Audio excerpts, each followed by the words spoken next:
پھر وہی صحابی آئے اور اسی حال میں آئے جس حال میں پہلے دن آئے تھے، یعنی وضو کے قطرے ٹپک رہے تھے، بائیں ہاتھ میں جوتے تھے۔ پھر کہتے ہیں کہ تیسرا دن ہوا، اللہ کے رسول نے فرمایا جس کو جنتی دیکھنا ہو ابھی شخص آئے گا اسے دیکھ لے۔ پھر وہی صحابی آئے، اسی حال میں آئے۔ حضرت عبداللہ ابن عمر کہتے ہیں کہ ہمارے دل میں رشک بھر گیا اور ہم سوچنے لگے کہ جس شخص کے بارے میں اللہ کے رسول 3 دن سے جنتی ہونے کی بشارت دے رہے ہیں، وہ ایسا کون سا عمل کرتے ہوں گے کہ جس کی وجہ سے اللہ کے رسول انہیں دنیا میں جنت کی بشارت دے رہے ہیں۔ وہ حضرت عبداللہ ابن عمر کہتے ہیں کہ میں نے ان سے جا کر کے کہا، ان کے والد نے اور انہوں نے ایک معاملہ کر لیا، گئے اور کہا کہ میرے والد سے بات ہو گئی ہے۔ اب بات ہو گئی ہے، تاثر یہ دیا کہ جھگڑا ہو گیا، لیکن انہوں نے مراد لیا وہ بات اور کہا میں نے قسم کھائی ہے کہ 3 دن میں والد کے گھر نہیں جاؤں گا، آپ کے گھر سوؤں گا، کیا آپ مجھے اجازت دیتے ہیں؟ کہا بالکل اجازت ہے۔ یہ کیوں تھا کہ دن کا عمل تو دیکھتے تھے کہ دن میں کیا کرتے ہیں، اور دن میں ایسا کوئی عمل نظر نہیں آیا کہ جس کی وجہ سے 3 دن تک جنت کی بشارت ملنے کا تصور ہو سکے۔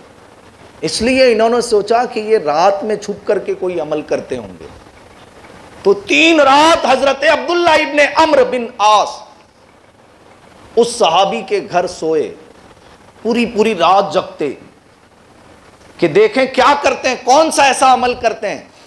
لیکن وہ صحابی عشاء کی نماز کے بعد آتے، اللہ کا ذکر کرتے ہوئے سو جاتے، پھر جب فجر کی نماز کا وقت ہوتا اٹھ کر کے فجر کی نماز کے لیے چلے جاتے، کوئی ایکسٹرا عبادت نہیں کر رہے تھے۔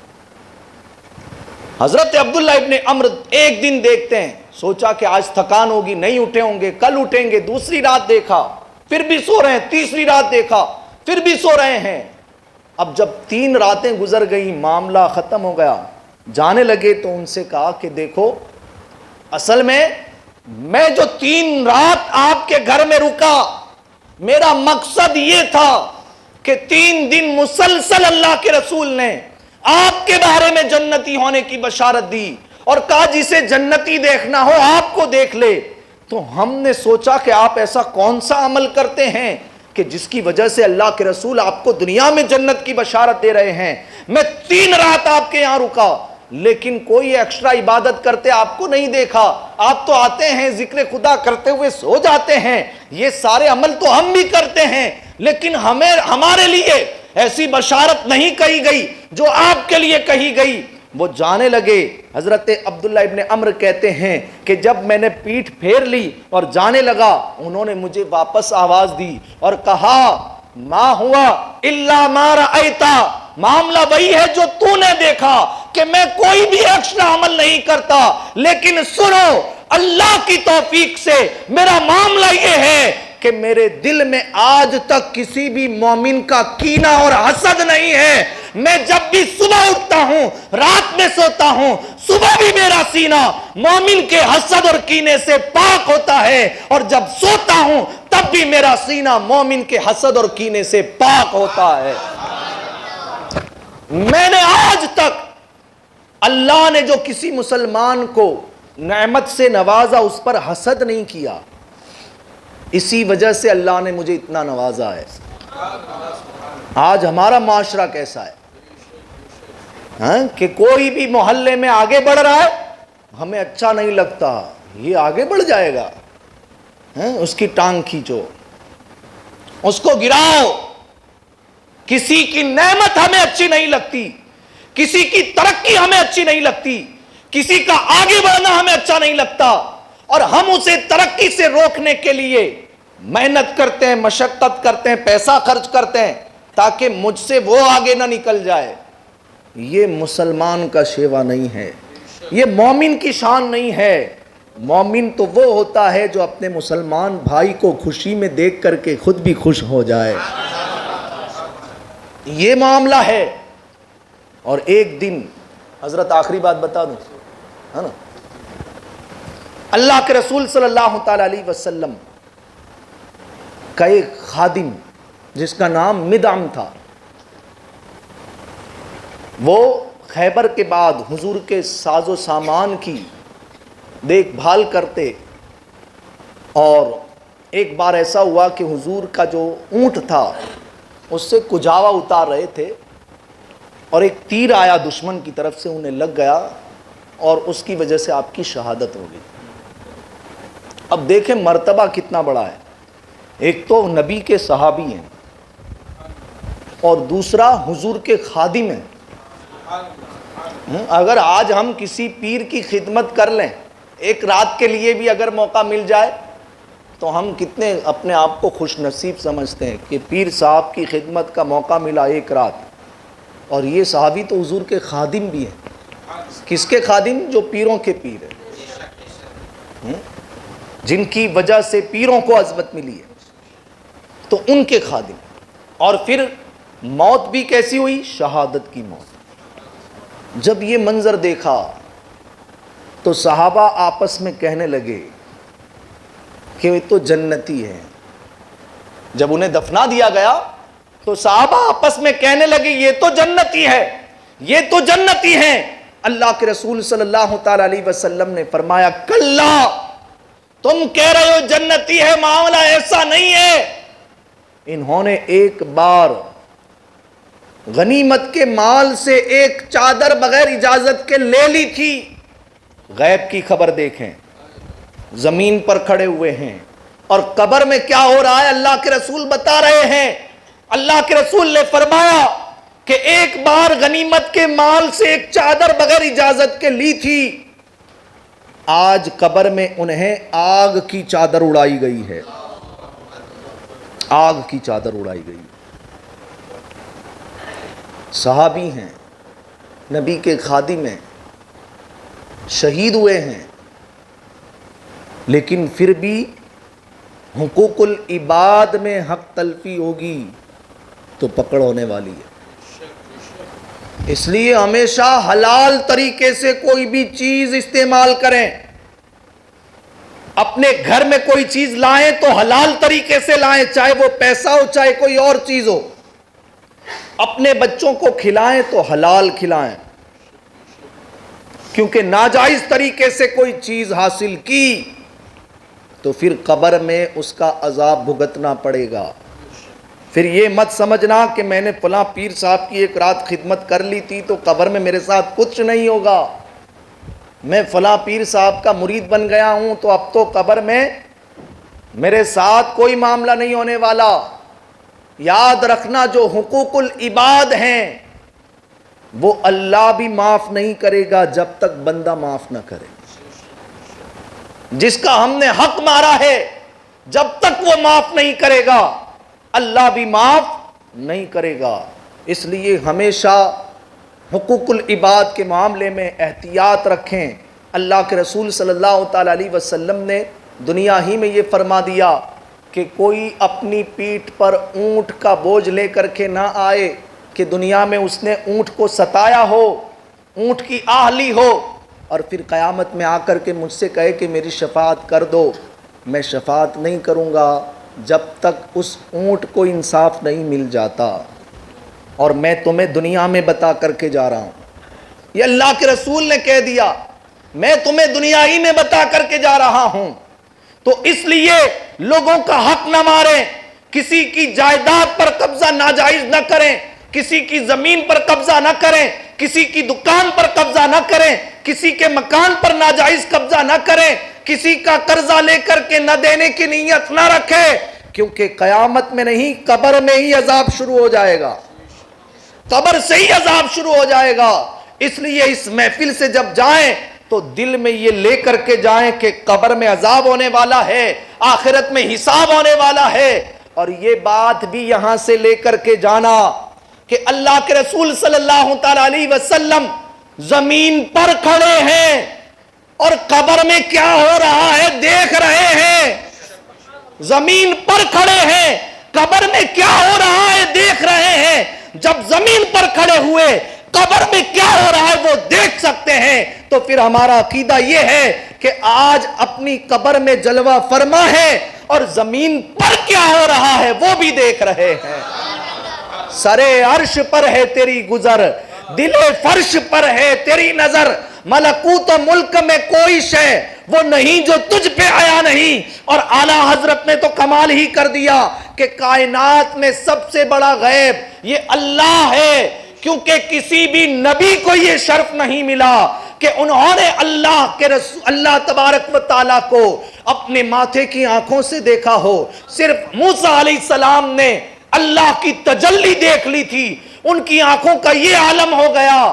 کان یبصر النمل علی الصفا فی اللیلۃ الظلماء من مسیرۃ عشرۃ فراسخ. حضرت موسیٰ علیہ السلام نے صرف اللہ کی تجلی کو دیکھا. آنکھوں کا عالم یہ تھا کہ 40 سے 50 کلومیٹر دور 10 فرسخ، میں نے انٹرنیٹ پر جب اس کا حساب لگایا تو 48 کلومیٹر بنتا ہے. 48 کلومیٹر دور سے تاریک رات میں تاریک پہاڑ کے اوپر کالے رنگ کی چونٹی کو 48 کلومیٹر دور سے موسیٰ علیہ السلام دیکھ لیتے تھے. صرف اللہ کی تجلی کو دیکھا تھا، تب ان کی آنکھوں کا پاور ایسا. تو جس نبی نے ماتھے کی آنکھوں سے معراج میں اللہ کا دیدار کیا ہے، کس کو دیکھا یہ موسیٰ سے پوچھے کوئی. آنکھ والے کی ہمت پہ لاکھوں سلام. تو جب اللہ کے رسول نے سب سے بڑا غیب دیکھ لیا کہ جو کسی نبی نے بھی نہیں دیکھا، کسی اور انسان نے نہیں دیکھا، اس غیب کو جب دیکھ لیا تو پھر اس نبی سے باقی غیب چھپے کیسے رہ سکتے ہیں. اعلیٰ حضرت فرماتے ہیں اور کوئی غیب کیا تم سے نہا ہو بھلا، جب نہ خدا ہی چھپا تم پہ کروڑوں درود. صلاۃ و سلام کے لیے کھڑے ہو جائیں. سبحان اللہ.